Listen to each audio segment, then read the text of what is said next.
Buenas tardes. ¿Se me oye al final? Sí. Bienvenidos de nuevo a la Sala Vicaría del Hotel San Antonio el Real. Esta es la primera actividad que organiza el Aula de Cultura Antanar para todos ustedes, con muchísimo cariño, como siempre. Gracias por acompañarnos otra vez. Y nada más presentarles a nuestro conferenciante de hoy, que se llama don Ramiro Rivas Narváez. Ramiro nació en Madrid en 1957, estudió en la Universidad Complutense, cursa estudios superiores militares en la Academia de Zaragoza, es máster en gerencia de empresas por el Instituto de Empresa de Madrid, asiste a la Facultad de Bellas Artes en Madrid, a la Facultad de Geografía e Historia en Segovia y después de realizar muchos trabajos en la empresa privada, él se define y sobre todo es un apasionado escultor, escritor y pintor. Él tiene aquí en Segovia, en la provincia, algunas esculturas que ustedes conocerán en Palazuelos de Eresma, un grupo de 8 danzantes, una escultura en el cementerio que hay en Barcelona, que es de un iraní, ¿no? Armenio, un encargo de un señor armenio. Luego tiene obras en el Palacio de la Zarzuela de Madrid, en el Real Club de Golf de La Moraleja, en el Banco de Urquijo de Madrid, en el Real Club de Golf de Santa Ponsa, Mallorca, en el Ayuntamiento de San Ildefonso, en Segovia. Es que tiene un montón. En la presidencia de Volvo España en Madrid, en la presidencia de Caja Segovia en Segovia, en la presidencia de Banesto en Madrid, bueno, en la presidencia del diario ABC en Madrid, en la Galería del Rancho de la Aldehuela en Segovia, en Cartagena de Indias, en la Embajada de España, en Bogotá, en Colombia, y luego en colecciones privadas en Suiza, en Francia, en Italia y en los Emiratos Árabes. Él es escritor también, ha publicado varias novelas. El Cisma, en 2003, es una novela histórica desarrollada durante la Primera Guerra Carlista. Otra es La luz de la granja, el misterio de San Ildefonso, en el 2005. Otra que es La conjura de la mentira, que es una historia, bueno, es histórica sobre Blas de Lezo. Ramiro es descendiente de Blas de Lezo y... Vamos a ver.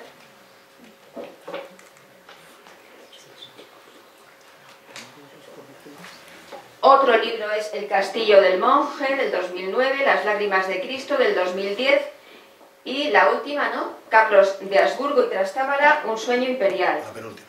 La penúltima. Luego es pintor, ha tenido exposiciones colectivas en el Real Sitio de San Ildefonso, en colecciones privadas en Madrid, en Valladolid, en Palma de Mallorca, en Bruselas y en el 2010 en la Granja de San Ildefonso. Bueno, todo esto que es mucho, pero lo importante para nosotros hoy es la conferencia sobre el misterio del Valle de Anáhuac y nada más, yo te dejo con el micrófono. Buenas tardes a todos. Antes de empezar, quería decir que cuando empecé a investigar esta historia que voy a tratar de contar lo mejor posible, pues llegué a tal nivel de alucinamiento que pues le dediqué este trabajito, ¿no? Cada fotografía que van a ver ustedes aquí podría dar pie a otra ponencia, o a 10, ¿no? Porque esto es un tema que no tiene para mí, me ha deslumbrado.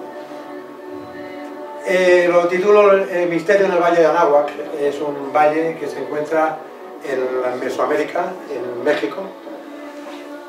Pero antes de empezar, quiero que nos situemos en época, ¿no? Como diría San Ignacio de Loyola, en situación. El mundo en aquel momento, el mundo conocido, pues es la América del Norte, como ven, los tamaños son descomunales, América del Sur igual, y lo que sorprende un poco pues es lo que sería la Antártida, de gigante. Hoy día pues aparentemente es un pequeño círculo. En aquella época no es como hoy, que tenemos orientación norte-sur, sino que se orientaba, como su propia palabra indica, por el oriente, ¿no? Es muy importante este detalle para verlo después. Oriente es lo que marca el mapa.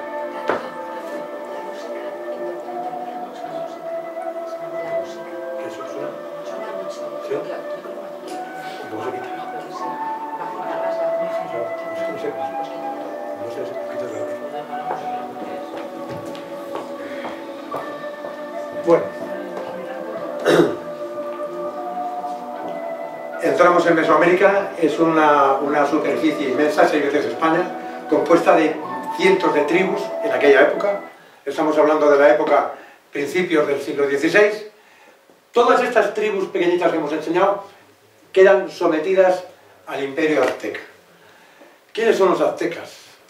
Los aztecas es una tribu que viven y se desarrollan en el famoso Valle de Anáhuac. Es una tribu muy belicosa. Su historia es que vienen huidos a su vez de un país que ellos definen como Aztlán, un país que podían considerarse como el paraíso para unos y un lugar de tiranía para otros. Es una nación que somete a todos los que tiene alrededor. Todas estas tribus americanas tienen un denominador común, que es un Dios único y verdadero al que van yendo evolucionando, con nombres curiosos, como por ejemplo el dueño de la creación, nuestro Padre Dios, nuestro Señor, nuestro Salvador, Dios Hijo, tu camino. O sea, nombres que tienen mucha consonancia con nuestra cultura. Paralelamente a estos dios, a este nombre de Dios, ellos tienen uno que lo llaman el instructor, que es el Quetzalcóatl, que significa la serpiente emplumada. Ellos, yo según lo que he ido estudiando, tienen un poco de lío mental, en el sentido que Quetzalcóatl tan pronto es hombre bueno, como es un dios todopoderoso, capaz de crear el universo, el hombre, pero el Quetzalcóatl hombre, que se desarrolla en el mundo azteca, también en el mundo maya, llamando Kukulcán en este caso, los colombianos lo llaman Bochica, y si bajáramos al imperio inca, sería Viracocha. Este, vuelvo a repetir, es el instructor. Él, se habla incluso que fue el que trajo el maíz a México, eso para que se hagan idea. Bueno, este instructor, por un lado, es hombre, por otro lado es Dios, pero es Dios serpiente. La cultura azteca habla que en el antiguo Aztlán los dioses que gobernaban aquello eran reptiles. Se da curiosamente la connotación con nuestra cultura desde la época del Génesis. Este culto de las serpientes, ellos no son sanguinarios, no son malos porque sí. Ellos tienen una razón fundamental para los crímenes que cometen. Y la razón fundamental es que tienen que alimentar al dios Sol, que es Huitzilopochtli, y a la luna, Mechi, con sangre y corazones humanos. Pero sangre y corazones humanos de gente viva. ¿Para qué? Porque tienen que, si no dan de comer al sol, se lo comerá la oscuridad. Ellos no quieren vivir en la oscuridad, quieren vivir con luz. Entonces tienen que darle de comer al sol, corazones y sangre. Pero claro, tampoco pueden dejar que el sol gobierne todo su imperio, porque los abrasaría. Con lo cual tienen que dar de comer también a la luna y estrellas. Este círculo interminable es lo que hace esta escena. Esto es un códice auténtico americano, ¿no? De aquella época, ¿no? Los cadáveres pues, se coleccionaban. Y estos crímenes que hacían ellos no eran crímenes para ellos, o sea, era una cosa sagrada, era un honor. En las guerras que llamaban floridas, que ocupaban los pueblos adyacentes, toltecas, chartras, aztecas, todos, pero los cogían vivos. El que moría en combate, pues sabía que iba al cielo, no tenía ningún problema. El problema es cogerlo vivo, para poder sacrificarlo. Aquí vemos al dios Quetzalcóatl, que él pide carne humana, permanentemente. Para que se hagan idea, en el año 1487, Colón todavía no ha llegado a América, se inaugura, tras años de obra, el templo de Tenochtitlán. Un templo, para que se hagan idea, son como 25 campos de fútbol, de tamaño. Para la inauguración y celebrar la fiesta al dios Sol, Huitzilopochtli, sacrificaron más de 80.000 personas en 4 días. Tienen que imaginarse la intendencia que suponía eso solamente de enterrarlos. Porque allí, a una temperatura elevada, pues o sea, la enfermedad estaba asegurada. Pasamos por otro lado a España. España está finalizando la Reconquista y el denominador común es la Virgen y la cruz. Este dato es muy importante a partir de ahora. Entramos en la Virgen de Guadalupe de Cáceres. La Virgen de Guadalupe de Cáceres, según la leyenda e historia. Yo cuanto más he estudiado me he dado cuenta que las leyendas son más historia que leyendas. Ocurre que una aparición de la Virgen, que tenemos aquí, a un vaquero llamado Gil Cordero, le indica, a través de una historia muy larga, no tendríamos tiempo de explicarla ahora, él pierde una vaca y la encuentra muerta. En ese momento se le aparece la Virgen y le dice que tiene que escarbar en una cuevecita que hay porque hay una sagrada imagen suya, que es esta que ven ustedes aquí. El pastor hace caso y cuando vuelve encuentra que la vaca está viva. Entonces él avisa a los curas que había jerónimos en el monasterio y rescatan la imagen de la Virgen. Esta es la imagen de la Virgen del monasterio de Guadalupe en Cáceres. Esta imagen tiene una historia, que es que se dice que la construyó físicamente San Lucas, el apóstol, que era pintor y era escultor, pero es que además fue el que entrevistó directamente a la Virgen María y ha escrito el Evangelio sobre ella. Por eso son los datos tan claros que pone de la anunciación, del nacimiento de Jesús, esto contado por él. Bien, en el año 590 en Roma hay una tremenda peste. La imagen se supone que está allí, ha ido desde Éfeso, el recorrido de la tumba del santo, y está en ese momento en el Vaticano. El Papa Gregorio el Grande decide, por la peste que hay, la terrible epidemia, sacarla en procesión y al llegar a lo que hoy se conoce como el castillo de San Angelo, encuentra unas voces de ángeles y encima del castillo al ángel San Miguel, con la espada desenfundada y ensangrentada. En el momento que ve al Papa, la espada la envaina y en ese momento cesa la peste. Esto es para tener un poco de idea de qué figura estamos hablando. Bien. Entramos ya en el año 92, que en España se producen 3 sucesos fundamentales. En primer lugar, es la expulsión de los musulmanes, fin de la Reconquista, a su vez es la expulsión de los judíos y, por último, el descubrimiento de América. Es curioso porque en varios estudios que he hecho, el nombre de Cristóbal Colón, para los americanos de entonces, tiene un significado muy interesante, ¿no? Cristóbal significa literalmente el que lleva a Cristo. Y Colón hace referencia a las columbas, que son las palomas, como referencia al Espíritu Santo. ¿A qué viene esto? Pues esto viene a que bueno, ahora vamos a ver más adelante. Antes de nada quiero ver claramente la diferencia de las 2 Virgen de Guadalupe que existen en Guadalupe. La primera es la más conocida, que los sacerdotes jerónimos no querían que trascendiera, que la conociera todo el mundo para que no se la copiaran. Y la Virgen de Guadalupe, que es llevada a América por los españoles. Esta imagen. El nombre de Guadalupe, o Guadalupejo, tiene 2 significados. Guadalupejo sería del árabe Guadlux, expeculum en latín, que significaría el río espejo de luz. ¿No? El nombre de la Virgen. O el río escondido, por el lugar donde apareció. Esto es lo que quería comentar antes. Es el recorrido del cristianismo que nace en Belén y sigue hasta Éfeso. De Éfeso pasaría a Italia, de Italia pasa a España y ahora pasa a América, con lo que contaba de Cristóbal Colón y esto que acabo de decir. Bien, entramos en el Imperio Azteca, para cortar un poco la historia. La leyenda de Aztlán es un paraíso donde vivía esta gente y tiene muchísimas coincidencias con la historia o leyendas de Atlántida, ¿no? Es curioso, es muy interesante. Si un día toman la molestia de investigar o de leer un poco de Aztlán, pues verán que es una historia curiosa. La profecía que tienen es que han de encontrar una piedra, sobre una piedra un cactus, y sobre un cactus una serpiente y un águila que se la está comiendo. Eso es lo que tienen cuando salen emigrando de aquel país Aztlán, que se está hundiendo, les han sacado de ahí. Dicen que el dios Huitzilopochtli, efectivamente, después de recorrer una serie hacia el sur, llegan a lo que es hoy México DC y lo que sería Tenochtitlán. Allí ven la escena del águila, encima del cactus y encima de esto que consideran ya su capital. Volviendo a nuestra época de Cristóbal Colón, nos encontramos que en México gobierna el Huey Tlatonani, que significaría el emperador, Moctezuma, que habrán ustedes oído hablar de él. Se trata de Moctezuma II.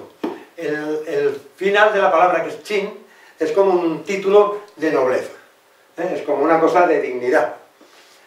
Era el señor, bueno, lo pueden leer ustedes, pero es importante los colores de él.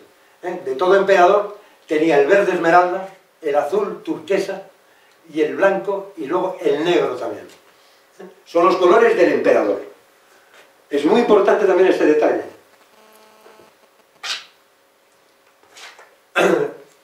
Este es el códice de Moctezuma, en el que estaba convencido. Él era un hombre supersticioso, muy creyente, pero con mucha superstición, que le animaban además todos los que le rodeaban, ¿no? Todos sus sumos sacerdotes. Y él estaba convencido porque, según la profecía, Quetzalcóatl tenía que volver en el Seacatl, que es el año, que ahora verán ustedes qué año más curioso, es el mismo año que llega Hernán Cortés, el Uno Caña, en el calendario azteca. Tenía que coincidir tres calendarios que eran complicados, porque era el calendario solar, el calendario lunar y el calendario de Venus, cada uno con un ciclo distinto de horas y de días. Con lo cual, para que coincidiera el calendario, solamente ocurría cada 104 años. Ese sería el símbolo del Seacatl que Moctezuma estaba esperando desde que llegó al poder. Paralelamente, encontramos a la hermana de Moctezuma, y todo esto que estoy contando es para preparar lo que viene ahora encima. Papantzin es una hermana de Moctezuma, una hermana que es emperatriz, y que ella, pues muere, es enterrada, y al día siguiente, pues como si nada le hubiera ocurrido, se levanta, sale y se coloca en su jardín. Allí la encuentra una sobrina suya. Es una historia muy larga, que no daría tiempo a contar completa, ¿no? Me encantaría, por otro lado. Cuenta que al morir se encuentra en una pradera inmensa, rodeada de caminos y un río de inmenso caudal que lo cruza. Entonces se dispone a cruzar el río para avanzar un poco donde está. Pero en ese momento se le aparece un ser resplandeciente, con alas, con una túnica brillante y con una cruz en la frente, que le dice que no es su hora. No es su hora para cruzar este camino. Que Dios le ama y que le quiere proteger, pero que tiene que acompañarle. Entonces, al discurrir paralelamente al río, pues ve calaveras, ve esqueletos, ve huesos, oye gemidos espantosos, y lo más importante, ve unos enormes barcos que se acercan a su país, con tíos, con barbas, cascos, armas extrañas, y las mismas cruces que tiene el ángel en la frente. Le explica, y esto también es muy importante tenerlo en cuenta, que los lloros y gemidos que oye son de sus antepasados que están en el infierno. Eso a Papantzin se le queda grabado. Y se lo contará Moctezuma, cosa que le volverá a crear más temor. A todo esto, Moctezuma, por todos sus sabios y sus orantes que tiene allí, le van contando una serie de presagios que están ocurriendo realmente. Históricamente ocurrieron. Un cometa apareció sobre el cielo en el año 17, un cometa que no se sabe cuál es porque no ha vuelto en órbita, se sabe por los códices que estaba allí, y no solamente porque apareció en México, sino también apareció en Europa. La casa de Huitzilopochtli, que era el dios Sol, la llamaban la casa del mundo, ardió espontáneamente. Con la cantidad de sangre que tenía pegada a las paredes de los sacrificios, no pudieron extinguir el fuego y se destruyó. El templo mayor de Tenochtitlán cayó un rayo que lo partió en dos, pero el trueno no sonó. Otro día, 3 bolas de fuego pasaron por encima de Tenochtitlán, soltando chispas y con ruido de cascabeles. Todo esto hay que ponerse en situación, imaginárselo, que debía ser bastante tenebroso, ¿no? Luego, otro día, en una de las lagunas que rodeaban México, sacaron una especie de grulla y los sabios que leyeron los ojos encontraron en ellos a unos guerreros desconocidos que venían a atacar.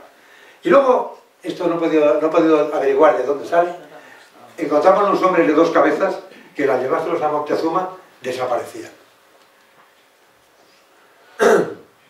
Paralelamente en Europa surge la Reforma Protestante. Este es otro hito muy importante. Cuando se cuestiona el poder y la eficacia de las indulgencias, otro tema que me encantaría hablar mucho el rato, largo y tendido. Entramos ya en lo que sería el Imperio Español, que comienza en el momento que se descubre América. Año 17, Francisco Hernández de Córdoba descubre México, desembarcando en el Yucatán.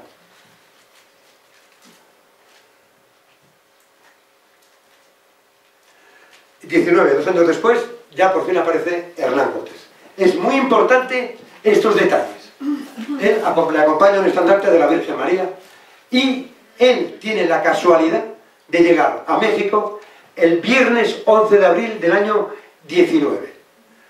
Visten de negro porque es el Viernes Santo de Dolores, una semana antes del Viernes Santo.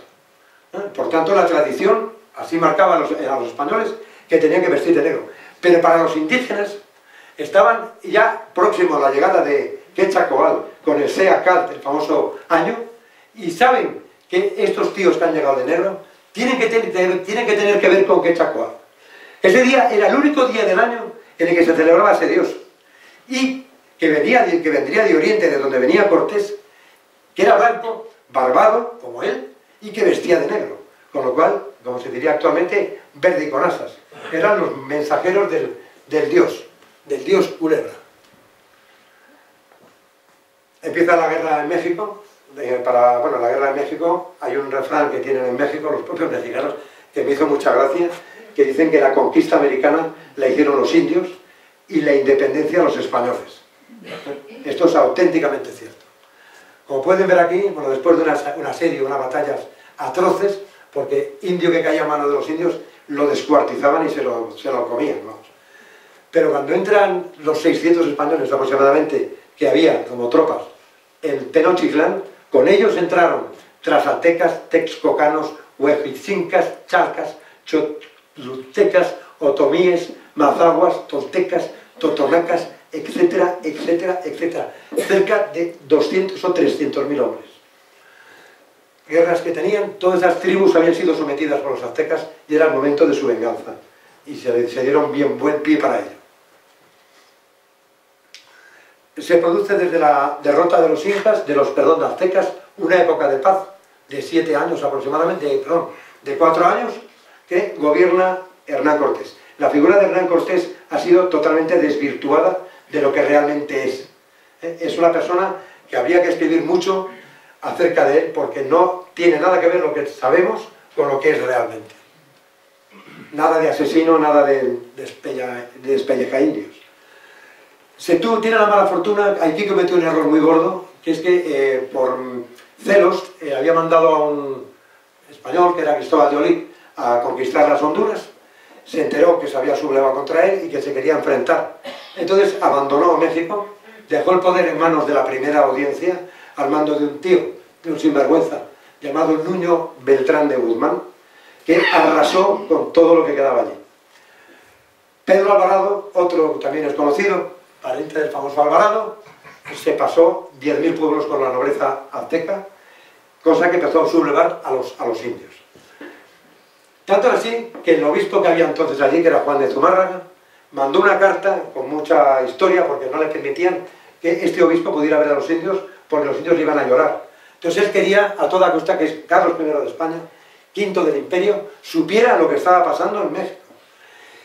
Metió una carta en un barril, lo embadurnó de brea, lo ató a una cuerda y lo colgó de un barco, y así pudo llegar la carta al rey. Y en esa carta decía: si Dios no provee un remedio de su mano, está la tierra a punto de perderse totalmente. Sabido esto, mandaron a la segunda audiencia. Este individuo, Nuño de Guzmán, desapareció y el resto de la primera audiencia fue detenido en España y la mitad de ellos ahorcados. Estos son los 7 años terribles al mando de este individuo. Bien, lo que aquí es importante es que los indios tenían, primero, la derrota que habían sufrido ante España, humillante y deprimente. Segundo, no había un indio en todo Tenochtitlán que no tuviera 1 o 2 o 3 hermanos, padres, hijos, muertos en la batalla. Si esto fuera poco, con Hernán Cortés había llegado un negro desde Cuba, infectado de viruela. Y la viruela causó más muertos que la guerra, pero en cuestión de un año. ¿Qué le pasaba al indio? Que no solamente tenían el horror de haber perdido la guerra, sus familias muertos, infectados de viruela, sino lo más doloroso para ellos era que los curas cristianos les habían quitado sus dioses. Pero lo malo es que el sol seguía saliendo, y la luna también, y no pasaba nada. Les habían estafado. Era la gran depresión azteca que tenían en aquel momento. Paralelamente, volvemos hacia Europa, el día 21 de enero, con la Confesión de Habsburgo, se prohíbe el culto a la Virgen María. Esto fue un latigazo en Europa que trasgredió América, y cayó como un tiro en los españoles que estaban allí. Bien. Perdón. Los puntos importantes que se encuentra Quetzalcóatl, que se encuentra Moctezuma. Estamos ya en el año 1531, el famoso año Seacat, el año 1 Caña, renacimiento del sol. Estamos hablando del día 11 de diciembre del 31. Hay que tener en cuenta que la fecha 11 de diciembre del año 1531 es la fecha del calendario juliano. Para poder equipararlo a nuestra fecha hay que sumarle 10 días. O sea, que el día 11 de diciembre sería el 21, que es el solsticio de invierno. Ese es el día del nuevo sol. Venus ha regresado. Y la luna, la conjunción Sol, Luna y Venus, que solo ocurre cada 104 años, se ha producido. Es el aviso del nuevo sol, del quinto sol. Y la llegada de Quetzalcóatl, pese a ser un tirano, lo ven más cómodo que estar con los españoles. El símbolo fundamental que acoge todo esto es el Nahuayllin. Ahora veremos, este símbolo es muy importante porque es el centro neurálgico de la cultura azteca.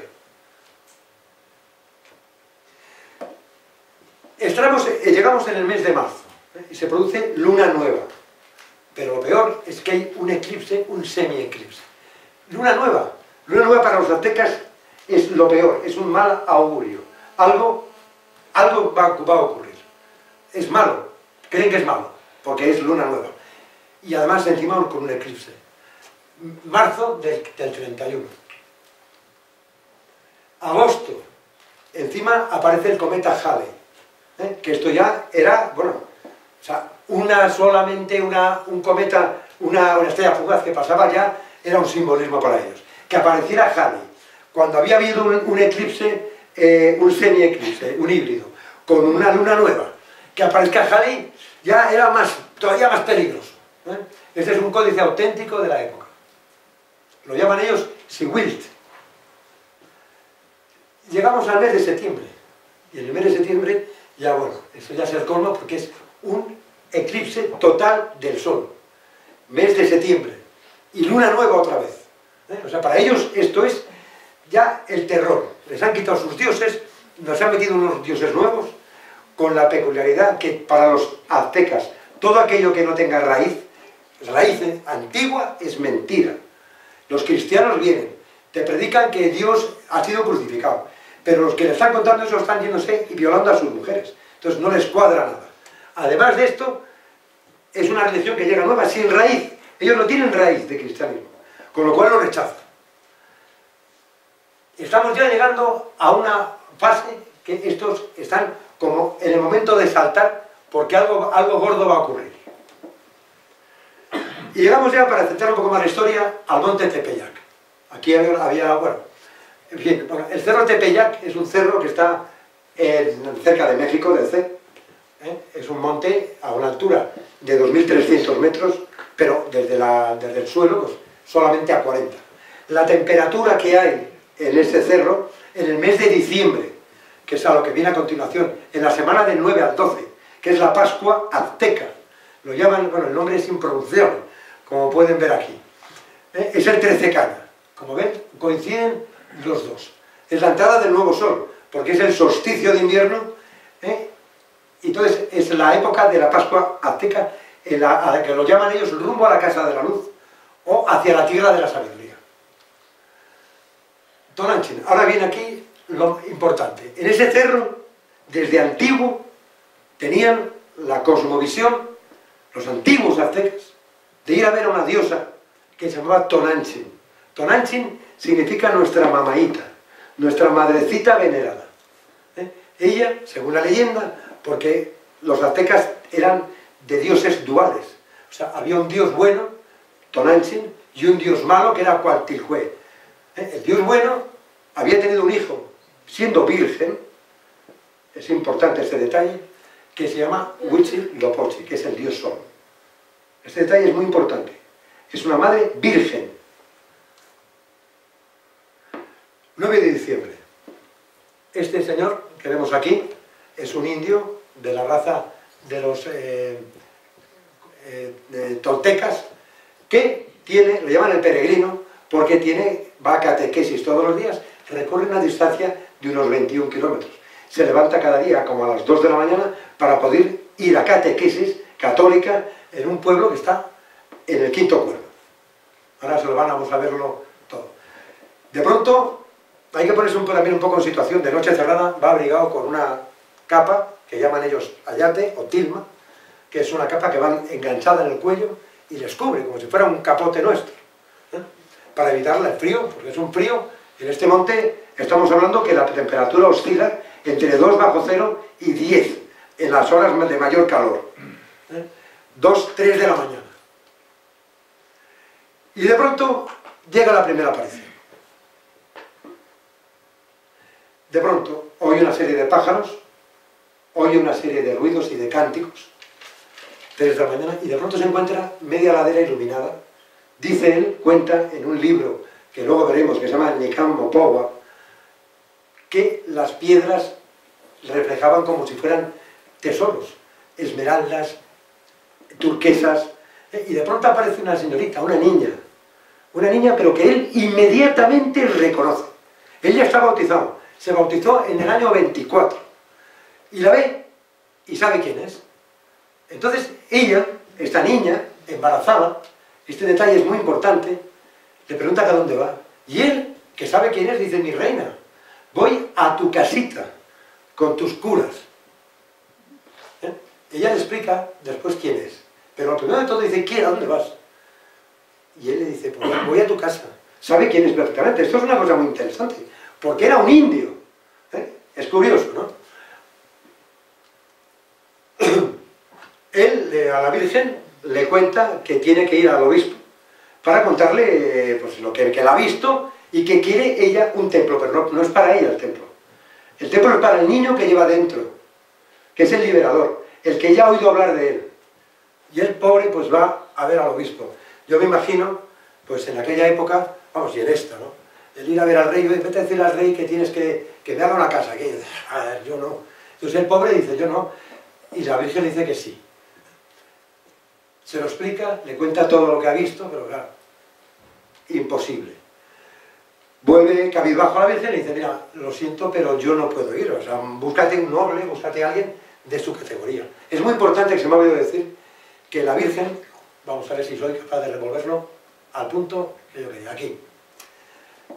Ella lleva un manto de emperatriz azteca, manto de emperatriz, y vestiduras de noble.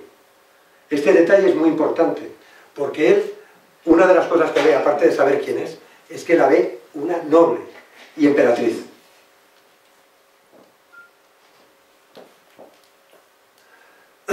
Vuelve a decirle: mira, yo no puedo ir.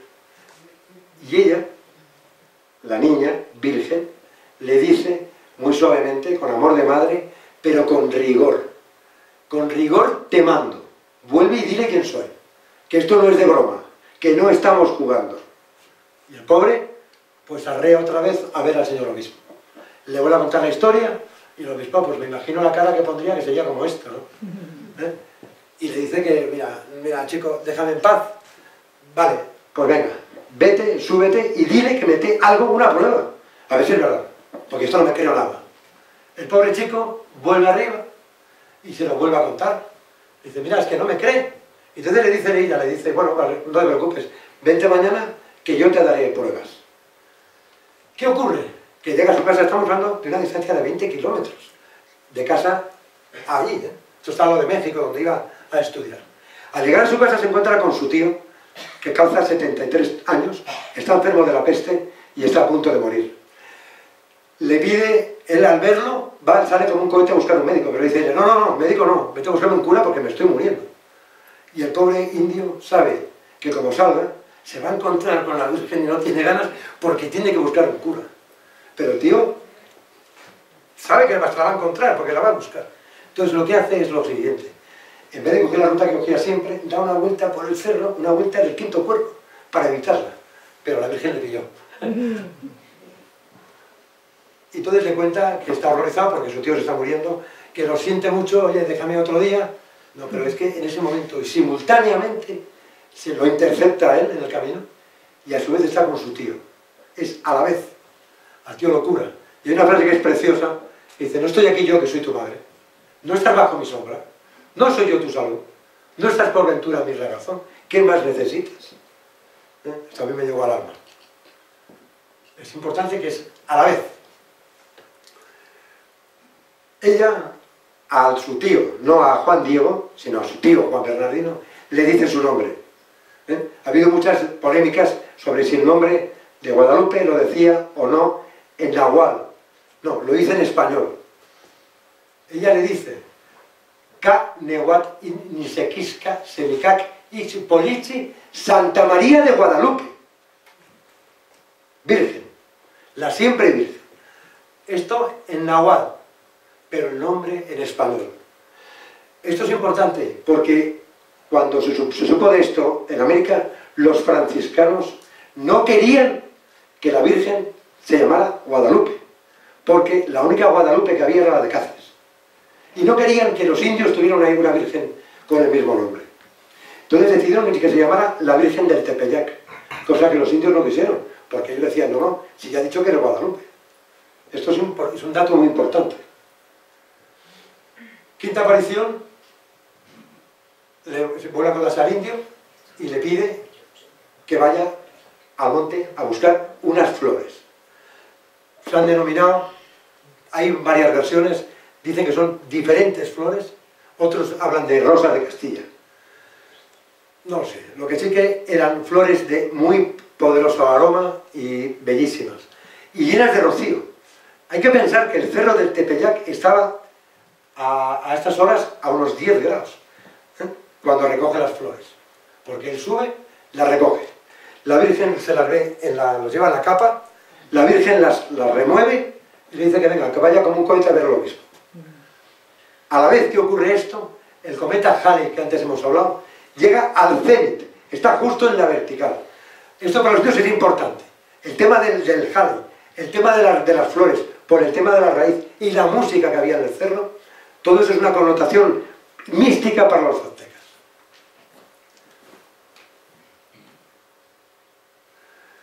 Se lo entrega al obispo. Bueno, hay una historia muy bonita que en la entrada hay otros indios españolizados que no le permiten entrar sin que les deje ver lo que lleva. Pero la Virgen le ha prohibido enseñar a nadie lo que lleva, excepto al obispo. Cuando le quitan el ayate para ver lo que lleva dentro, las flores que iban a cogerle se transformaban en flores pintadas o cosidas, como si fueran bordadas, con lo cual los estos les dejaron en paz. Entró ante el obispo y desplegó el ayate. El ayate podía tener una altura de unos 60. Él sería un tío de unos 65, atado aquí, pues unos 70. Lo despliega y suelta las flores. En ese momento es curioso porque todo tiene su aquel. La constelación de Leo ha bajado al cielo, al horizonte, y la de Virgo, que lo lleva en su seno. Toca tierra tal. En ese momento la madre se presenta en el cenit del cometa, como hemos visto antes, y es coronada. Son las 10:26 exactamente de la mañana. El momento del quinto sol de los aztecas. Pero es curioso, se ha llegado a averiguar la hora. Y ahora veremos cómo.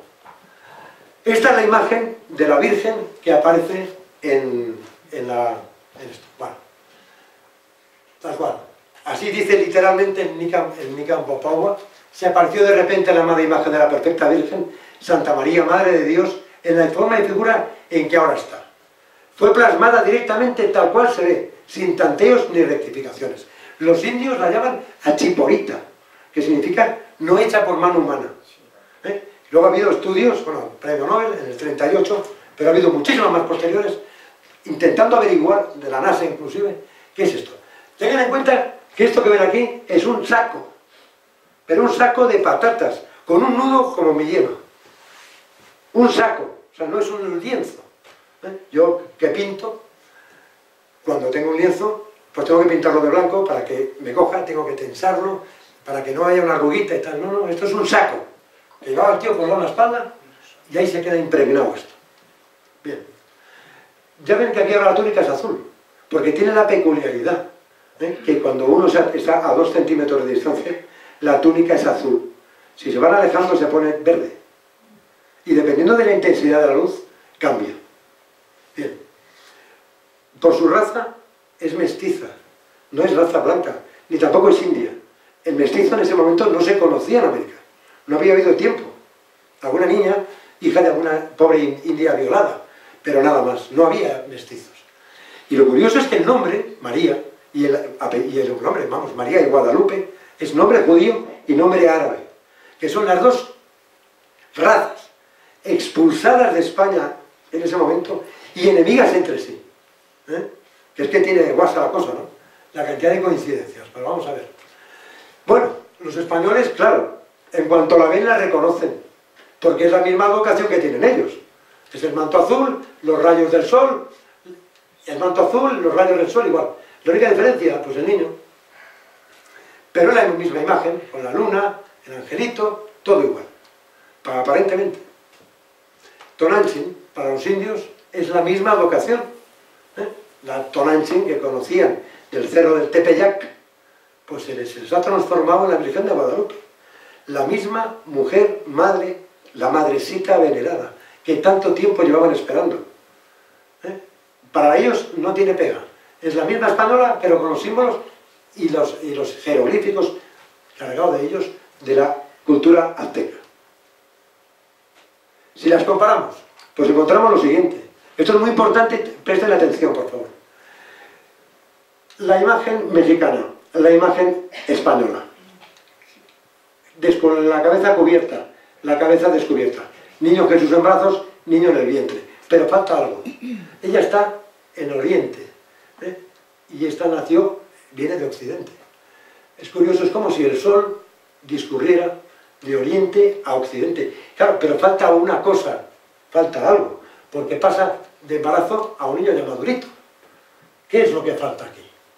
Pues falta algo, y es el nacimiento de Jesús, que se producirá, aunque se haya producido, porque después de la vida no hay tiempo, es todo atemporal. Entonces, la Virgen puede estar perfectamente en México en el siglo XVI, en España en el siglo XIII y nacer en el siglo cero, Jesús, porque es del discurrir del sol. Es un poco raro, pero es así. Bien, en cuanto a la luna que llevan, es también detalle interesante. En la imagen española la luna es blanca y la Virgen no la pisa. Se encuentra la imagen detrás de la luna. En la imagen mexicana la luna es negra y la Virgen la pisa. En ambas dos imágenes se le ve el pie derecho. Es curioso, porque, vamos, es que es alucinante, más que curioso. Vaya. Bien, esto es un pequeño índice de lo que vamos a ver rápidamente. Colores de la imagen. Vuelvo a repetir, y por eso yo hacía al principio mención, en que vieran el traje de Moctezuma, un emperador, con los colores azul turquesa, verde esmeralda, verde quetzal, que es un pájaro, el rosa, el blanco y el negro. aquí en el verde, que como digo, se transforma dependiendo de la luz, dependiendo de la intensidad de la luz. Este verde se transforma en turquesa, pero esto es al día de hoy. El rosa del vestido, de la túnica, el violeta, que ahora explicaremos, el blanco de las manos y el blanco y el negro de la luna. Bien, y del cabello que lleva suelto. Una azteca no llevaba nunca el pelo suelto, a no ser que por un solo motivo, y es que estuviera encinta. El saco, que comentaba hace un momento, es una tela inapropiada, llena de desperfectos y de agujeros. Ha habido teorías que decían que si la imagen flotaba encima del saco este, no, la imagen atraviesa el saco, lo impregna completamente. Eso es lo gracioso. Es que tiene un costurón que va de aquí a aquí. Pues esa costura, los hilachos de la costura, los utiliza la imagen para hacer sombras y volúmenes. Recuerda un poco pues, lo que es en Altamira, la figura del bisonte que aprovecha de los bultos de la piedra para hacer la musculatura. Pues esto ocurre igual. Tiene en la boca un roto que se aprovecha, lo ha aprovechado ella para hacer el abultamiento del labio. La fibra es una explicación rápida de lo que es la fibra. Estos cactus que ustedes conocen perfectamente, de esto está hecho el saco que lleva el indio. Tiene una perdurabilidad que puede durar entre 10 y 15 años. Este lleva 500 años y está exactamente igual que el primer día. Bien, ahora vamos a ver qué es lo que representa esto. Ella no es el centro de la imagen. Ella no ha pretendido ser el centro de la imagen, ni tampoco Juan Diego es el centro de la otra imagen. El centro de la imagen es Jesús, es el niño que lleva dentro. Esta estrella, este pétalo, ahora lo explicaremos. Pero tampoco es Juan Diego. El otro centro es el obispo. El mensaje va dirigido desde el niño al obispo, para que se cree una iglesia para él, para Dios. Es una niña de unos 14 años, y me gustaría estar por ahí, Ramón, que me dé un momento, por favor. Ven, porque este niño que es mi hijo es la altura que tiene la Virgen, para que se hagan idea. De una niña de 14 años. Esta es la altura, lo he medido, que tiene la Virgen en el ayate. El ayate tendrá esta altura. Ya puedo decirte, gracias. Es un detalle muy importante. La Virgen se encuentra delante del sol. Para los aztecas, el sol, Huitzilopochtli, es el dios supremo. Está delante. Es más poderosa que el sol. Pero por otro lado, está pisando la luna negra, que es el símbolo del maligno. Y el símbolo, una de las representaciones de Quetzalcóatl. Con lo cual también está por encima del mal. Es curioso. Está por delante de todos sus dioses y por encima de todos sus demonios. Ella. Aquí hay una serie de detalles, bueno, hay muchísimos, es que acabaríamos dentro de una semana. Pero bueno, detalles. Lleva una cruz negra en un broche, que es la misma cruz que vio Papanchín, la hermana de Moctezuma, en las velas de los barcos de su visión. Pero es la misma cruz que lleva el ángel clavada en la frente. Lleva el símbolo este, que se llama el Nahuayojin. Y luego tiene en el manto, aquí lo he intentado representar más o menos, para que se vea que estas flores clavan sus raíces en el manto. El manto significa el cielo, y la túnica es la representación de la tierra. El ángel, luego lo veremos, engancha con una mano el cielo y con la otra la tierra. Azul turquesa, tal. Bueno, aquí verán cómo el manto, que es lo que quiero resaltar, abraza el cielo, cargado de estrellas, abraza la tierra. Bien, esto es una cosa que a mí me desconcertó completamente. Tuve que investigar a fondo porque todavía no he sido capaz de comprenderlo muy bien. A ver, la imagen, es importante este detalle, no está proyectada contra el ayate. O sea, no es una linterna que tiene la peculiaridad de grabar imágenes, que yo, clac, grabo una imagen en una tela, no. La imagen sale de la tela. O sea, esto no es el negativo de la Virgen, es tal cual apareció. pero las estrellas están invertidas.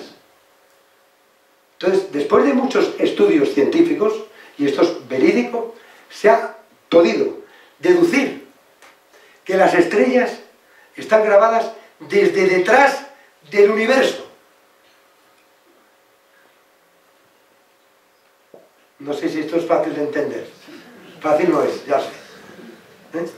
Desde detrás. Vienen de más allá de las estrellas. Imaginemos toda la bóveda celestial, pues detrás fueron proyectadas las imágenes sobre ella, desde detrás. Esto sería la bóveda celeste tal cual aparece en la Virgen.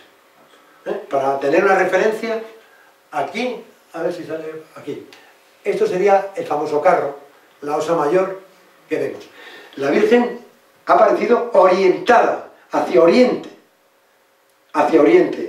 en la cultura azteca, orientada. No sale norte-sur como tenemos ahora, no. Salió como era en aquella época, orientada. Pero con una exactitud en las estrellas, que ahora vamos a ver, porque son de verdaderamente, yo entiendo que la gente no se lo crea, pero que luego quiera hablar conmigo, le puedo aburrir 2 semanas. Esto es, vaya. Esto es como vemos nosotros, no, esto es la, sí, esto es, si ahora vemos esta noche, miramos al cielo, pues veríamos esto, ¿no? La Osa Mayor, el carro famoso, la polar por aquí, allí, en fin, todo lo que vemos nosotros, ¿no? Ella está orientada al este. Y aquí he puesto, para que se vea la comparativa, cómo ha aparecido en el manto y cómo lo vemos nosotros por la noche. Hay un giro de 90 grados. La imagen de la Virgen, tal y como lo que han del manto, o sea, el dibujo, un esquema de las estrellas que se ven. Es importante saber que es el calendario juliano, el antiguo, es el día 11 de diciembre al 12. Hoy sería el 21 de diciembre al 22, o sea, el solsticio de invierno. Este año pasado, el 2012, era el día que los mayas habían decidido que finalizábamos la existencia. Bueno, pues este 21 de diciembre es el día que ella se plasma en el ayate. Vaya, por Dios. Vaya. Vamos a ir por partes y rápido. En el centro, lo que es el vestido desde la cabeza. La corona boreal. Esto es auténtico, esto es un mapa real. Tiene Virgo en el pecho, al lado del Náhuatl Yojin, que es la representación máxima de Dios, el león, y Régulo, que es el leoncito, por decirlo así, el pequeño rey. Géminis, para los aztecas, Géminis se representa el juego de pelota, un juego místico de pelota de las estrellas. Y Orión, que tiene 2 vertientes, una, el fuego nuevo, y 2, que es el lugar oscuro de donde provenía el mal. Es curioso porque a mí que me encanta el tema de ovnis, siempre los malos venían de Orión. Y es curioso que aquí también aparece como al lado del maligno, de la luna negra. En la parte derecha del manto, pues tenemos estas, pero son reales.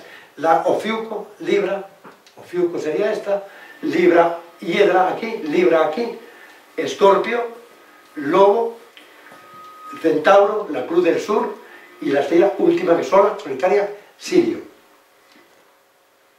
Vaya, por Dios. En el norte, pues tenemos la del boyero, aquí, la Osa Mayor, que se ve clarísima, bueno, clarísima porque hay otras que yo no conozco perfectamente, hasta que no las he mirado de verdad en un mapa celeste.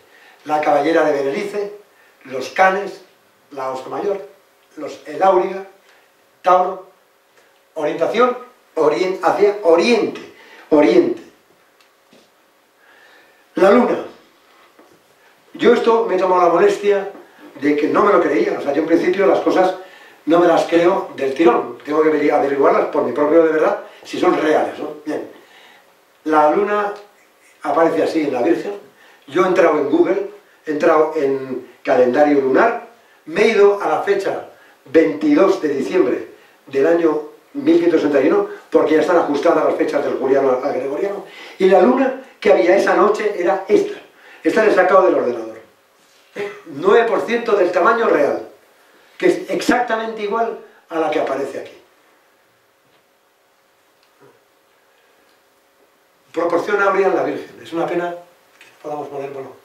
Bien, se han hecho cálculos matemáticos bajo la fórmula de la proporción áurea, 1 más raíz de 5 partido por 2, y toda la imagen, en cualquier cuadrícula que se haga, está proporcionada, matemáticamente hablando. Posteriormente se ha averiguado, que es una pena que no podamos poner esto, si pudiéramos poner aquí un momento la música, ¿habría alguna posibilidad?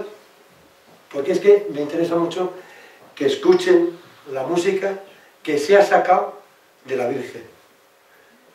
Como cada estrella y cada flor, como si fuera una caja de música, se ha logrado, a ver si se puede poner, un momento.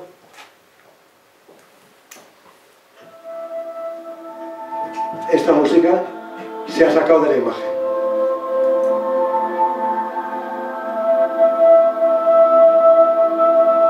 Al parecer es la misma música que sonó en el monte Tepeyac junto con los pajaritos en el momento de la aparición. Pero esa música quedó plasmada también en la imagen. Ya puedes cortar. Gracias. Curiosa, ¿verdad? Bonita. El rostro, ya para ir un poco acabando, un poco de agobio por la hora. Bueno, vamos a ver. La figura en sí es una niña de 14 años. Es el ideal de la belleza náhuatl. Lleva el cabello suelto, para los aztecas es símbolo de virginidad. Tiene un rostro moreno, pero de unión, no españoles e indios, sino de todas las razas. Además ella, en un momento determinado, que lo dice que está reflejado en el Nikamapogua, dice: yo soy la madre de todos los hombres de aquí, de la tierra, y de todas las razas de fuera.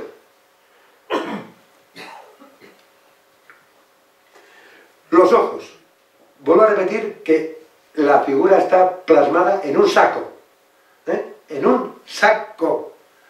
Los ojos han habido, bueno, me imagino si alguien sabe algo de esto, ha habido pues estudios desde el año, 1929.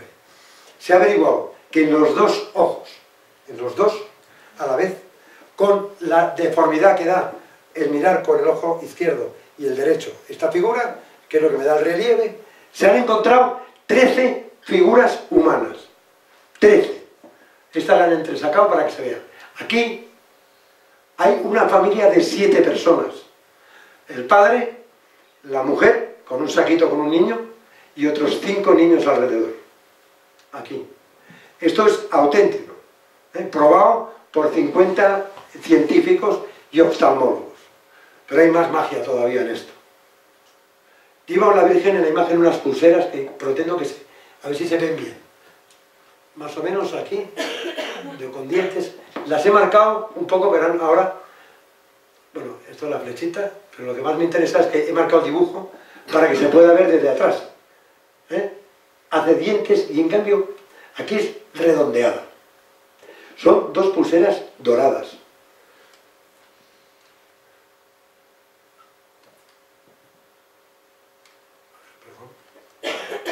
Gravidez. La Virgen, como he dicho al principio, se encuentra embarazada. El símbolo del embarazo es la cinta. Una cinta que le coge por debajo del pecho y que indica a los indios que está embarazada. Si hay una mujer embarazada no llevará la cinta, para los indios es una falta de respeto total, al niño y a ella. Con lo cual no merecía la pena mirarla a la cara, o que cómo se habría embarazado esta señora.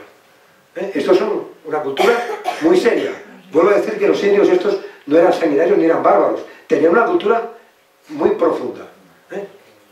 Posiblemente, no diría como la nuestra, pero casi. O a lo mejor con mayor que la nuestra, en algunas cosas. Gravidez, es a lo que voy. Esto ha habido un estudio ginecológico, hecho por el doctor Fernández del Castillo. Y esto es muy interesante y muy curioso. Por la forma del vientre, por la posición de los brazos, por la pierna flexionada, por amplitud del abdomen. Pues las 46 estrellas deducen que pueden referirse a los 46 cromosomas humanos.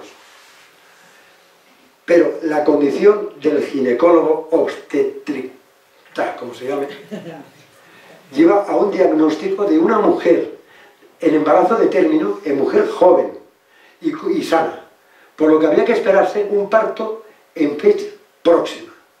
Hay que tener en cuenta que estamos hablando del 12 de diciembre, en el calendario juliano, pero en el calendario nuestro es el 22 de diciembre, y habla de un parto en fecha próxima. O sea, puede ser el día 24 de diciembre, que es Nochebuena. Es una cosa curiosa, ¿no? Porque ahora hay teorías que dicen que sí. No, podía haber nacido Jesús en septiembre, porque el pastor estaba tumbado por ahí en la calle. Aquí la Virgen lo dice muy claro.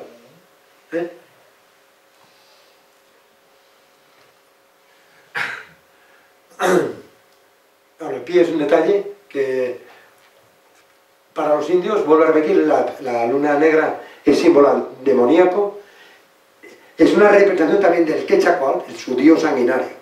Pero por otro lado, México, en náhuatl, significa en el ombligo de la luna, que es curioso, ¿eh? Porque mucho antes de que llegara la Virgen, ya se llamaban ellos mexicanos, mexicas. Pues México significa en el ombligo de la luna. Y ahí es donde se aparece la Virgen, en el ombligo de la luna. En vez de angelito, como en nuestra figura española, pues tienen lo que llaman ellos un caballero águila o guerrero águila.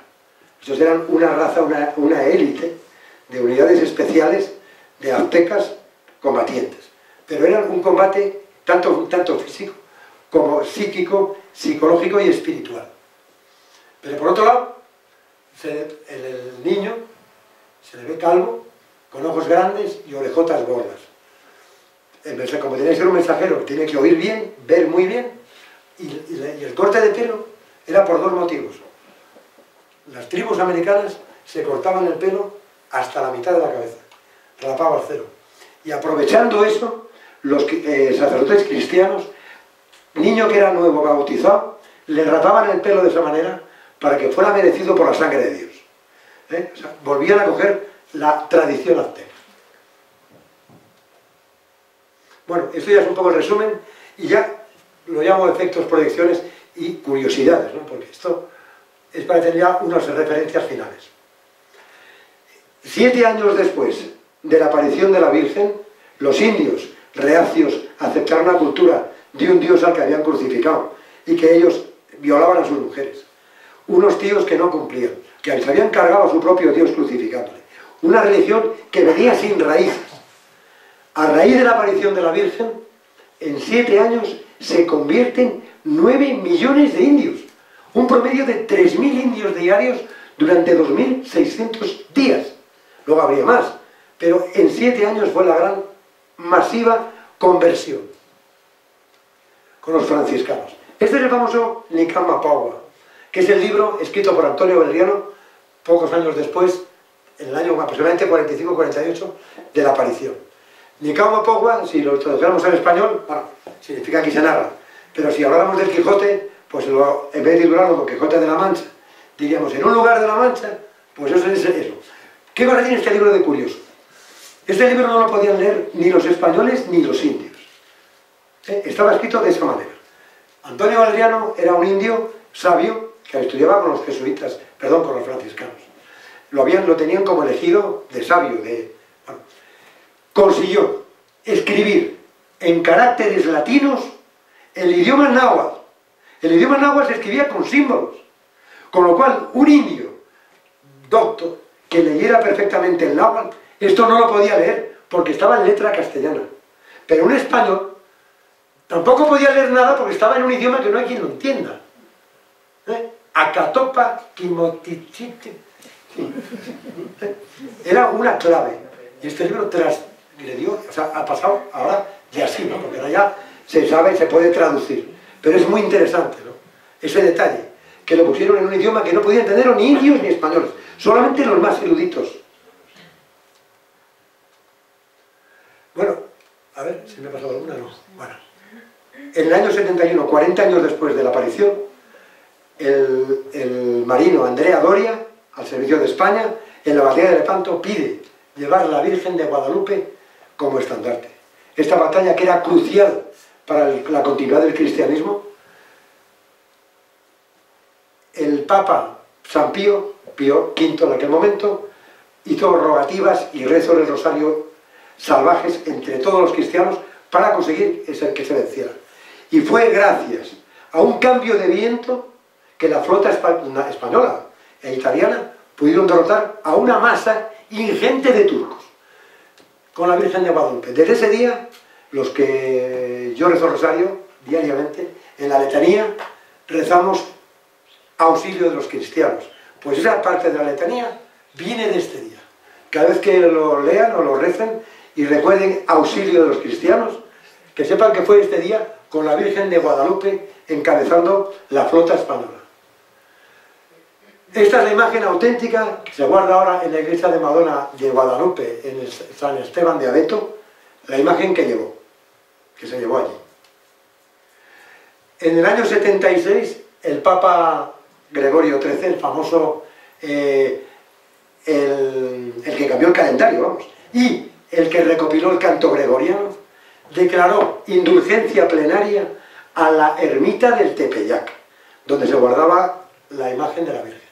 Es un detalle importante, porque cuando se ha ido a canonizar a San Juan Diego, ponían pegas por todas partes contando que era una leyenda, con documentación que había clara de su existencia, de su muerte y de la aparición. Yo, vamos, tengo mucho, bueno, en fin, podía acabar, es que podía estar una semana hablando. Bueno, es curioso, si hacemos fotografías a la imagen, a oscuras, sin luz de flashes, la imagen se vela, porque sale luz de la imagen y deja la fotografía que sale más. O sea, sale velada, vamos, en una palabra. Y luego, eso ya es un poco leyenda urbana, ¿no? Parece ser que sí, que pone luz.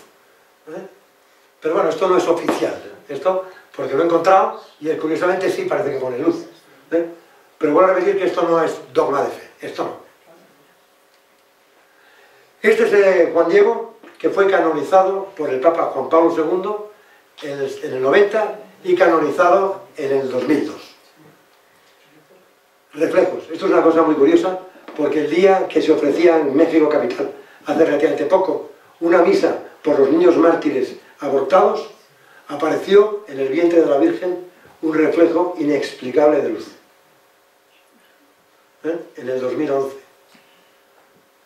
Es alucinante. Y ya esto como curiosidad y como colofón, me he tomado la molestia de recopilar que los 4 protagonistas del evento con la Virgen tienen el mismo nombre que el último chico que estuvo con la Virgen y Jesús crucificado. Juan.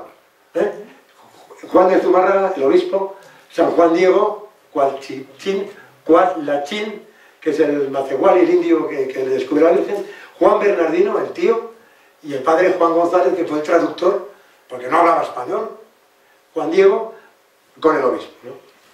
Y se acabó. Muchísimas gracias por la atención.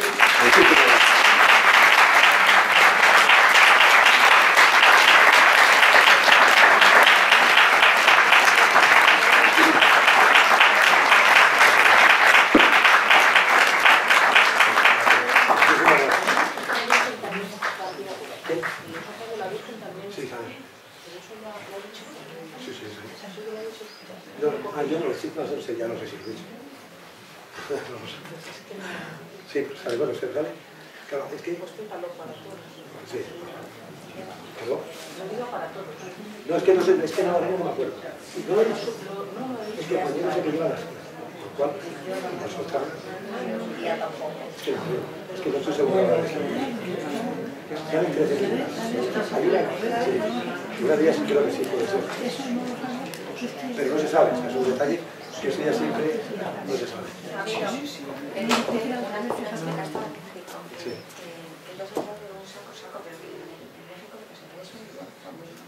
Ya, pero es que es un saco. Es una yate. Sí, ahora lo voy a ver.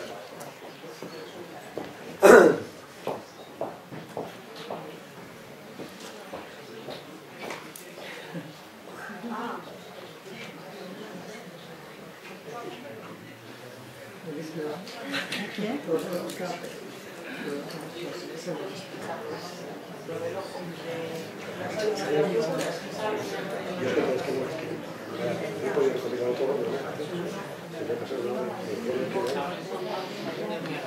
Sí.